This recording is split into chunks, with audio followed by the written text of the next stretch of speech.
ராம்கி, இந்துத்துவ சார்பு நிலையில இல்ல பாஜக பேசக்கூடிய அந்த மொழிகள் வார்த்தைகளை பயன்படுத்தி மூலமா திரு எடப்பாடி பேசுறது மூலமா ரெண்டு தரப்பு பயன்பெற போறார்கள். ஒன்று திமுக, இன்னொன்று பாஜக. இவருக்கு என்ன லாபம்? அதிமுகவா இவருக்கு என்ன லாபம்? இன்று அளவில் மணிஷா சொன்ன மாதிரி நிறைய பிரச்சனைகள் இருக்கும்போது இந்த பிரச்சனையை ஏன் எடுத்தார் அப்படிங்கிறதுல அதில் பின்னாடி ஒரு அரசியல் கணக்குகள் இருக்கலாம். ஆனால் இந்த அறநிலையத்துறையே கோயிலை விட்டு வெளியேறுன்னு மாதிரியான ஒரு கோஷம் இருக்குல்ல, அது ஜக்கி ஜவாஸ் கூட சொன்னார், கோயில் அடிமை ரத்துலாம் சொன்னாங்கல்ல.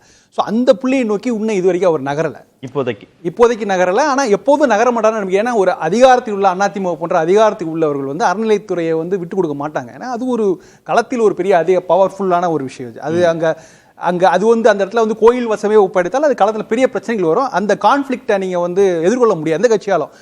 எதிர்கட்சியாக இருந்தபோது கூட முடியாது. ஆனால் ஒரு அரசியல் கலந்த அறங்காவலர் குழு அமைப்பதிலே நிறைய அரசியல் இருக்குது, யாரெல்லாம் நாமினேட் பண்ணுறதுன்னு. அதனால் அந்த இடத்தில் அரசியலை தாக்குப்பிடிக்க முடியாதுங்கிறதுனால ஒட்டுமொத்தமாக அறநிலையத்திலே விட்டு கொடுக்க மாட்டாங்க. அதுலேருந்து வர வருமானம் நிதிகளாம் இருக்கிறதுனால ஒரு டிப்பிக்கல் ஆட்சியில் இருந்த ஒரு கட்சி எப்படி யோசிக்கணும் அதை விட்டு கொடுக்காது. ஸோ அதனால் அந்த புள்ளியை நோக்கி நகரத்துக்கான வாய்ப்பே இல்லை. பட் ஒரு தின் லைன் இருக்குது. ஒரு சாஃப்ட்வேர் நீங்கள் சாஃப்ட் இந்துத்துவான்லாம் சொன்னா கூட அது காங்கிரஸ், ஆம் ஆத்மி போன்றவர்கள் கையெடுத்த விஷயம் தான். என்ன பயன் கொடுத்துச்சு? மம்தாவுக்கு என்ன ஜெய்காலி சொல்லும்போது என்ன பெரிய அளவில் பயன் கொடுத்துச்சு? ஆம் ஆத்மி கெஜ்ரிவால் ரூபா நோட்ல லட்சுமி படம் போடணும்னு சொன்னாரு, என்ன பயன் கொடுத்துச்சு? ராகுல் காந்தி கோவிலா போனாரு, என்ன பயன் கொடுத்துச்சு? இறுதியா நம்ம நிறைய விவாதங்கள்ல பேசிருக்கோம், நீங்களே வந்திருக்கீங்க. பாஜகவுக்கே இந்துத்துவ சித்தாந்தம் பெருமளவு கை கொடுக்கல. அயோத்தியில் நாடாளுமன்ற தேர்தல் தொகுதியிலேயே அவங்க பின்னடைவை சந்தித்தார்கள். இப்ப 2 நாள் முன்னாடி திரு சீமான் கடுமையா விமர்சிச்சிருக்காரு, ராமரே பாஜகவுக்கு கை கொடுக்கலன்னு. அவங்களே டெவலப்மெண்ட் பாலிடிக்ஸை நோக்கி பாஜக நகருங்கிற போது இவர் எடப்பாடி கையில் எடுக்கிறது லாபம் கொடுக்கல. அது நீங்க கம்ப்ளீட்டாக இந்துத்துவா உள்ளே போகிறீங்க. நான் ஒரு தின் லைனை தான் சொல்கிறேன். ஒரு மக்கள் மனசு சாதாரணமாக அது சாமி காசுப்பா, அதை தொடக்கூடாது அப்படின்னு நினைக்கிற ஒரு மனசு இருக்குது பார்த்தீங்களா. அவன் ரொம்ப பக்தனோ இது கிடையாது, ரொம்ப லைட்டாக பார்க்குறவன் தான். ஆக்சுவலாக சாமி இப்போ கோயிலோடைய குண்டியல் காசு அது வேறு எதுக்கும் பயன்படுத்தக்கூடாதுன்னு நினைக்கிற சாதாரண ஒரு சாமானியனோட மனசு. பள்ளி தானே கட்டுறாங்க, கல்லூரி தானே கட்டுறாங்க, பிள்ளைங்களை படிக்க தானே வைக்கிறாங்க அப்படின்னு நினைக்க மாட்டாங்களா மக்கள்? இல்லை, அதில் அதில் ஒரு சிக்கல் என்ன இருக்குன்னா, ஒன்றும் இல்லை, ஒரு சாதாரண எக்ஸாம்பிள் சொல்கிறேன். இப்போ நம்ம இந்த ப்ரோக்ராம் முடிச்சு நம்ம நேராக பழனிக்கு போகிறோம், போய் ஒரு மொட்டை போட்டுட்டு முருகனை பார்த்து வரோம்னு வச்சுங்களேன். நாளைக்கு திரும்ப நேர்பட பேசிக்க நம்மளால வர முடியுமா? நீங்க மட்டும் போடுறீங்க, நான் போறேன். என்ன எது சொல்றேன், நாளைக்கு நம்ம வழிபாடு மட்டும் நாளைக்கு நம்மளால நேர்பட பேசிக்க வர முடியாது, ஒரு கேரண்டி கிடையாது. நம்ம போறோம், போய் தரிசனம் நாளைக்கு பண்ண முடியுங்கிற கேரண்டி கிடையாது. இவன் இங்க இருந்து 8 hours டிராவல் அப்படின்னு போனா கூட நம்ம தங்குமிடம்ல இருந்து ஆரம்பிச்சு 4 மணி நேரம் கியூல வெயிட் பண்ணி மதுரைக்கு ஃபிளைட். இல்ல நீ 8 மணி நேரம் கார் ஆண்ட்ரோடே போனா கூட நீங்க அங்க போய் ஒரு 4 hours தங்குறதுக்கான வசதிகள்ல ஒரு கேரண்டி கிடையாது. நாளைக்கு நிச்சயமா நாளைக்கு ஈவினிங் திரும்ப வந்துட முடியுமா சொல்ல முடியாது. அங்க அந்த அளவுக்கு தரிசனத்துக்காக வெயிட் பண்ண. அதனால இந்த விஷயம் இருக்கு பாத்தீங்களா, இதுதான் சாமானியன் கவனிப்பான். நான் போறேன் பழனிக்கோ திருவண்ணாமலைக்கோ எங்கேயோ போறேன், இன்னைக்கு என்ன கிளம்புனா போய் பார்த்துட்டு வரணும்ட்டு. அப்போ மக்கள் நினைப்பாங்க, எங்கேயோ கட்டுறீங்க நீங்கள் காம்ப்ளெக்ஸ் கட்டுறீங்க, காலேஜ் கட்டுறீங்க, ஏன்பா ஒரு இந்த இன்ஃப்ராஸ்ட்ரக்சரை ஒரு கியூ சிஸ்டத்தை சரி பண்ணலையே அப்படிங்கிற மனசு இருக்குல்ல. அந்த இடம் அந்த இடத்த அவர் பயன்படுத்தி கொள்வார்னு நினைக்கிறேன். இல்லை சார், வழிபாட்டு தலங்களுக்கு போகும்போது மக்களுக்கு இருக்கக்கூடிய அந்த பக்தி உணர்வு இருக்குல்ல, அது மாதிரி அறநிலையத்துறை சார்பாக கட்டப்படக்கூடிய பள்ளி கல்லூரி நிறுவனங்கள்ல தங்கள் குழந்தைகள் படிக்கிறதையும் மக்கள் அதே உணர்வோட தானே பார்ப்பாங்க. ரெண்டையும் பிரிச்சு பார்க்க நீங்க வேறு ஒரு அனாவசியமான ஒரு செலவு அந்த அரசாங்கங்கள் செய்யறாங்கன்னா மக்கள் நீங்க சொல்ற மாதிரி அதிருப்தி அடைவாங்க.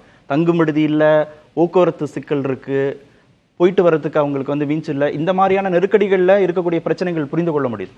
ஆனா கல்லூரி பள்ளின்னு வரும்போது மக்கள் இங்க கல்விக்கு முக்கியத்துவம் கொடுக்கக்கூடிய மாநிலம்ங்கிறதுனால அது எந்த காசா இருந்தாலும் சரி, சாமி காசா இருந்தாலும் சரி, பிச்சை புகனும் கற்கை நின்றேன்னு பேசக்கூடிய மாநிலம் தானே. அங்க மக்கள் அப்படி அதிருப்தி அடைஞ்சிட மாட்டாங்க. இருக்கு. ஆனாலும் இன்னொரு தெரியாமையா எம்ஜிஆர் கட்டியிருப்பார், தெரியாமையா அது கல்லூரிகளை எல்லாம் இருக்கு. நான் என்ன சொல்றேன், நீங்க அவர் எழுப்புற கேள்வி இருக்குல்ல, இப்ப நம்ம அரசியலுக்கு வரும் 2 கேள்வியை அவர் எழுப்புறது மூலமா ஒரு திமுக ஒரு நெருக்கடி கொடுக்குறாரு. என்னன்னா, நீங்க கோயில் நிதி எடுத்துதான் நீங்க கல்லூரி கட்டுற அளவுக்கா உயர்கல்வித்துறை நிலைமை இருக்கு அப்படிங்கிற ஒரு கேள்வி எழுப்புறாரு. ஸோ இப்போ அதுக்கான பிளைனான ஆன்சர் என்னன்னா, ஏற்கனவே தமிழக அரசு நிதி நெருக்கடியில் தத்தளித்து கொண்டிருக்கிறது, அதனால இதுல ஒன்றும் தப்பு கிடையாது அப்படின்னு சொல்லி வெளிப்படையா நேர்மையா நீங்க அதை ஜஸ்டிஃபை பண்ணிட்டு போகலாம். இது பாஜக பேசும்போது வேற லாங்குவேஜ்ல இருக்கும் சார், பாஜக அதை பேசுறதுனால வேற மாதிரி இருக்கும். இதை இபிஎஸ் பேசுறாருல, ஏற்கனவே பாஜக எதிர்ப்பு, ஆரிய எதிர்ப்பு அப்படின்னு ஒரு திரு கேசிபி சொன்ன மாதிரி ஒரு சித்தாந்த எதிர்ப்புல இந்த அரசியல் பண்ணக்கூடிய களமாக மாறிடுச்சு. 2017 இருந்தே பாஜக எதிர்ப்பு, மோடி எதிர்ப்பு, இந்துத்துவ எதிர்ப்புல தான் இங்க அரசியல் நடக்குது.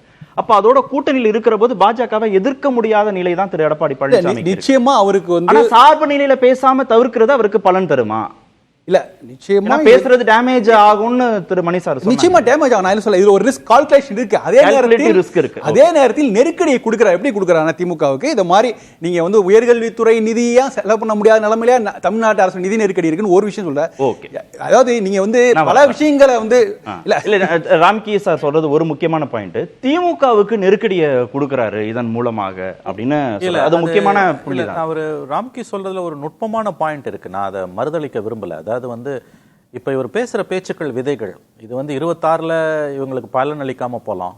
பட் இந்த லாங் ரன்ல வந்து both DMK ADMK weakening, DMK வந்து கண்டிப்பா அவங்களும் ஒரு கட்டத்தில் வீக்கன் ஆவாங்க. அப்ப வந்து இந்த ஹிந்துத்துவ சித்தாந்தம் பிஜேபி வளர்வதற்கான வாய்ப்புகள் நிறைய இருக்கு. ஏசிபி சொல்ற மாதிரி பாஜகவுக்கு லாபம், பாஜகவுக்கு லாபம், உங்களுக்கு என்ன, எடப்பாடிக்கு என்ன லாபம்? அதைத்தான் ஏசிபி ரொம்ப அழகா ஒரு பாயிண்ட் சொன்னாரு. எங்க பேசுறீங்கன்றது ரொம்ப முக்கியம். Very good point. என்னன்னா, ஒரு முன்னாள் முதலமைச்சர், இந்நாள் எதிர்க்கட்சி தலைவர், 10 வருஷம் மந்திரியா இருந்திருக்காரு, பல ஆண்டுகள் எம்எல்ஏவா இருந்திருக்காரு. இது சச் a சென்சிட்டிவ் இஷ்யூ. இது அசம்பிளி உள்ள நீங்க கிளப்புனீங்களா? 21ல ஸ்டாலின் அவர்கள் அவர் தொகுதியில் இந்த பிரச்சனை வரும். இது ஒரு பெரிய இஷ்யூ. இல்ல, மதுரை முருகன் மாநாட்டில் போட்ட தீர்மானங்களை நாங்க ஏத்துக்கலன்னு சொன்னாங்க. இல்ல அவர் கேசிபியோட அந்த பாயிண்ட் ரொம்ப வேலிட் பாயிண்ட். யார் பேசுறா, யாரும் தெருல போறோம் பேசல. Future chief minister, potential chief minister candidate, farmer CM. இது ரொம்ப சென்சிட்டிவான ஒரு இஷ்யூ. இதுல உங்களுக்கு ஒரு கருத்து இருக்கும், எனக்கு ஒரு கருத்து இருக்கும், தப்பு இல்ல. நீங்க சாரத்துக்கு உதவி செய்யும்னு திரு சுமந்த் சொன்னதும் ஓரளவுக்கு உதவலாம். நான் அதை ராம்கியும் சுமந்தும் சொன்னல, எனக்கு நான் ஒரு பாயிண்ட்ல உடன்படுறேன். அது போலரைஸா உதவலாம் லாங் ரன்ல. பட் 26ல இது ஏடிஎம்கேக்கு நெகட்டிவா தான். அது கூட்டணியா போலரைஸ் பண்ணாலும் திருப்பி ஏடிஎம்கே கிட்டே இருக்குமா, இல்ல அது பிஜேபி நகர்ந்து? அது பிஜேபி நோக்கி தான் போகும். சாஃப்ட் இந்துத்துவாவை வந்து யாரும் நம்ப மாட்டாங்க. ஒரிஜினல் இருக்கும்போது டூப்ளிகேட் நம்புவாங்க அவங்களுக்கு வந்து. அதனால அந்த இவங்களுக்கு எந்த விதத்திலுமே இல்லைங்க. நான் என்ன சொல்றேங்க, லெட் அஸ் பி பிராக்டிகல். வாக்கு வங்கியை பத்தி பேசாம, எலக்ட்ரல் கெயின்ஸ் பத்தி பேசாம இந்த இஷ்யூவை பேச முடியாது. ஏன்னா என்ன 8 மாசத்துல எலெக்ஷன் இல்ல, அவர் தொடங்கி இருக்கிறதே எலெக்ஷன் பிரச்சாரத்துக்காக தான் அவர் போறாரு. அதனால தான் அவர் பேசுறாரு. ஒதுக்கிட்டு பேச முடியாது, அதை ஒதுக்கி வச்சிட்டு பேச முடியாது. 30 ஆண்டுகள் தமிழ்நாட்டு ஆண்ட கட்சி, இதோட ரெப்பர்கஷன்ஸ் தெரியாம எடப்பாடி பேசல. இதால உங்களுக்கு பலன் இல்லைன்னும் போது எதுக்கு பேசுறீங்க? ராம்கி சொன்ன ஒரு பாயிண்ட் கரெக்ட்.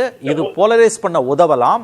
என்ன பொறுத்தவரை 26ல இல்ல, அதுக்கு பிறகு கண்டிப்பா என்ன வேணா நடக்கலாம். அது பாஜகவுக்கு தான், அவங்களுக்கு தான். ஏடிஎம்கே எதுவுமே கிடையாது. சரி, சுருக்கமான இடைவேளை. ராம்கி சொல்லு. வர ராம்கி சொன்னாரு சாமி காசு தொடக்கூடாதுன்னு வரும்னு. ஆனா ஓட்டு போடும்போது இது எங்க கட்சி, அது ஜெயிக்கணும்னு தான் ஓட்டு போடுவாங்க. காசுக்கு பார்ப்பாங்க. போலி சாமியார்களை நம்ப மாட்டாங்க. திராவிட சித்தாந்தமே என்னன்னா, கடவுள் இல்லை என்பதல்ல, கடவுள் பெயரால் களவாணித்தனம் பண்றத நம்ம ஏற்றுக்கொள்ள கூடாது. போலி சாமியார்களை நம்ம ஏற்றுக்கொள்ள கூடாது. மூட நம்பிக்கைகளை நாம ஏற்றுக்கொள்ள கூடாது. இது பராசக்தி படத்துல கோயில் கொள்ளையர்களின் கூடாரமாக ஆகக்கூடாது. எம்ஜிஆர் பல படங்கள்ல வந்ததிலிருந்து, கலைஞரது அந்த வசனத்திலிருந்து வந்ததிலிருந்து, அந்த திராவிட கொள்கைகளை கடவுள் வேண்டாம் என்பதோ, கோவிலுக்கு எதிரானதோ, கடவுளுக்கு எதிரானதோ அல்ல, கடவுள் பெயரால் நடக்கிற இந்த மூட நம்பிக்கைகளுக்கு எதிரானது. சாமி காசை தொடக்கூடாதுன்னு சொல்லுவான், ஆனா சாமியாருக்கு ஓட்டு போட மாட்டோம். ஒன்று. ரெண்டாவது, ஜெயலலிதா அம்மா காலத்திலேயே அந்த சாஃப்ட் இந்துத்துவ ஸ்டாண்ட் எடுத்தாங்க. கிராம தேவதைகளுக்கு ஆடு கோழி வெட்டக்கூடாதுன்னு சொன்னாங்க, பின்வாங்கிட்டாங்க. தோல்வி அடைஞ்சது அதிமுக. அவங்க அதையும் திரும்ப பெற்றாங்க. மதமாற்ற தடை சட்டத்தை திரும்ப பெற்றாங்க. சார் நான் வரேன் சார், இடைவேளைக்கு பிறகு நான் வரேன்.